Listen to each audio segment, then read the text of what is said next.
Bonjour à toutes et à tous et bienvenue dans ce nouveau numéro du MAG. C'est l'événement planétaire de cette fin d'année. La France accueille la COP21 à Paris.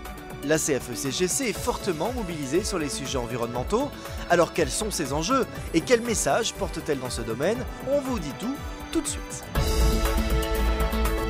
La Confédération se mobilise haut et fort pour sensibiliser les salariés sur la problématique environnementale et climatique. Alors pourquoi un tel engagement? Élément de réponse avec Alexandre Gria, secrétaire national CFE-CGC. Tout simplement, la COP21, c'est un enjeu majeur pour l'humanité et donc un enjeu majeur pour les salariés, pour deux raisons. Tout d'abord, la COP21, c'est la transition écologique et énergétique qui va faire muter les emplois et donc les salariés seront en première ligne pour accéder à ces nouveaux emplois. Il faut donc les préparer. La deuxième raison, c'est que les salariés, ce sont des citoyens, des consommateurs, et il faut donc qu'ils puissent se mobiliser autour des enjeux climatiques, se mobiliser parce qu'ils sont la clé de la réussite. D'accord, mais sur quel sujet la CFE-CGC se mobilise en priorité? Pour la CFE-CGC, les salariés sont au cœur de la réussite du défi climatique. Au sein des entreprises, ils ont deux outils à leur disposition, le dialogue social et la gouvernance d'entreprise à travers les administrateurs salariés, pour que de l'intérieur, ils puissent vérifier que les entreprises sont bien responsables au niveau climatique, sont réellement engagées.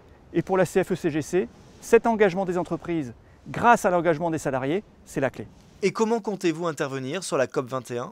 La CFE-CGC sera bien évidemment présente et engagée sur la COP21, en mobilisant son réseau des référents développement durable, en diffusant à l'ensemble de ses adhérents une plaquette, un manifeste autour de la COP21 et en animant une conférence le 11 décembre sur dialogue social et gouvernance des entreprises comme levier de responsabilité climatique des entreprises. Alexandre Gria, se mobiliser pour le climat, est-ce que ça veut dire aussi se mobiliser pour l'emploi et l'économie? Clairement, la COP21 n'est pas une fin en soi, ce n'est que le début d'une mobilisation.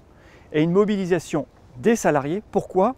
Parce que le défi climatique passe par la décarbonation de l'économie.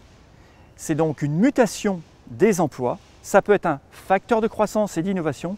Donc clairement, oui, la COP21 et plus largement la transition écologique, c'est un moteur pour l'emploi, un moteur pour la croissance. Et il faut que la CFE-CGC, de ce fait, soit pleinement engagée. Un chiffre à retenir dans cette Minute Info, le 53, comme les 53% des cadres qui assurent que la COP21 doit permettre de mobiliser autant les États que les entreprises. Et on se retrouve maintenant en plein cœur de Paris dans ce magnifique jardin pour parler transition énergétique. Philippe Grandjus, bonjour. Bonjour. Vous êtes président du syndicat CFE-CGC Énergie Corse.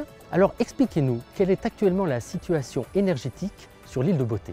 Alors on part d'une situation historique qui consiste à une importation d'électricité produite au charbon en Sardaigne et des centrales thermiques au fioul lourd en Corse. L'ensemble du dispositif, charbon et fioul lourd, a un bilan carbone forcément catastrophique. Alors pourquoi la CFE-CGC a-t-elle participé à la PPE en Corse? La CFE-CGC s'est investie depuis des années dans l'avenir énergétique de l'île et donc tout naturellement dans la PPE Corse pour obtenir la mise en place de nouveaux moyens de production avec le gaz naturel comme énergie primaire. Ceci permet à la fois de pérenniser nos emplois de production sur la Corse avec une énergie propre et moins coûteuse et d'avenir, et également d'éliminer les problèmes de pollution qu'on a sur l'île de Beauté. Et comment la CFE-CGC a-t-elle accompagné cette PPE Corse? La CFE-CGC s'est investie auprès de l'ensemble des partenaires, que ce soit tant les partenaires politiques, institutionnels et associations environnementales en Corse, et également s'est investie auprès des pouvoirs publics nationaux. La PPE de Corse aujourd'hui est très avancée puisqu'elle a été validée par l'Assemblée de Corse il y a moins d'un mois et elle est actuellement soumise au ministère. On espère qu'elle sera l'objet d'un décret et qu'elle aura force de loi avant la fin de l'année 2015. Ce serait donc la première PPE de France. Alors je suppose que la mise en œuvre de cette PPE, outre les retombées énergétiques et écologiques, va avoir des retombées économiques. Oui, clairement la PPE va avoir des retombées économiques à la fois sur le continent pour fabriquer les moyens de production, mais aussi sur la Corse pour les chantiers d'alimentation en gaz naturel, les chantiers d'installation des moyens de production, mais aussi à terme et sur toute la durée, le maintien des emplois industriels de production électrique en Corse avec une production propre écologiquement, 1 tonne de carbone économisée par habitant, et une production économiquement compétitive. Ceci permet d'avoir des emplois industriels pour les 30 prochaines années pérennisées sur la Corse. Voilà, vous l'avez maintenant compris, le développement durable est l'affaire de tous. On se retrouve le mois prochain pour décrypter un nouveau sujet d'actualité. Et d'ici là, comme d'habitude, n'hésitez pas à réagir sur les réseaux sociaux. À dans un mois, salut!